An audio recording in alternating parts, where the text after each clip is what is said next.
150 வயது வரை வாழ்வேன் என்றால் பத்திரிகையாளர்கள் கலாய்க்கின்றனர் என நடிகர் சரத்குமார் தெரிவித்துள்ளார். ஒரு பெரிய பொக்கிஷம், கலை உலகத்து மிகப்பெரிய பொக்கிஷம். நான் அவர் கூட 13 படம் பண்ணியிருக்கேன். 100 படத்தில் 13 படம் பண்ணியிருக்கேன்னா almost 13% film have done with. ஆனால் 100வது படம் என்ன வச்சு பண்ணலான்னு சொல்லியிருக்கான்னு நினைக்கிறேன். சரி, ரெஜிஸ்டர் பண்ணிடுறது பெட்டர். அது சூரியவம்சம் 2 பண்ணலான்னு பேசிகிட்டு இருந்தோம். அதனால் அது இன்னும் அது சரியாக அமையலை. அது சூரியவம்சம் 2ஆக இருக்கட்டும், 3ஆக இருக்கட்டும், 4ஆக இருக்கட்டும்.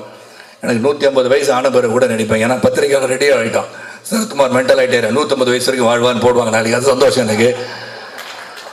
ஏன்னா ஒருத்தர் 150 வயசு வாழ்வேன்னு சொன்னால் சந்தோஷப்படுறது விட்டு வாழ்வாராம் அப்படின்னு கிண்டல் பண்ணுறது அதிகமாக இருக்காங்க இப்போ. So that becomes news. எது நியூஸில் கொடுக்கணும் அது முதல்ல கொடுத்துடணும். அவங்க சந்தோஷப்படுவாங்க. ஒரு எழுதி நாளைக்கு 150 வயசு வாழ்வேன் என்று சரத்குமார் சொன்னார், எப்படி முடியும் அப்படின்னு சொல்கிறாங்க. ரஜினி சார் பார்க்குற பாபாவே 4000 வருஷம் வாழ்ந்திருக்கார். ஸோ அதனால் உள்ளத்தால் இன்று பார்த்தா இன்று புரட்சித் தலைவர் இல்லை, மக்கள் தலைவர் இல்லைன்னா கூட இன்று வாழ்ந்து கொண்டு இருக்கிறார். அதுதான் வாழ்க்கை.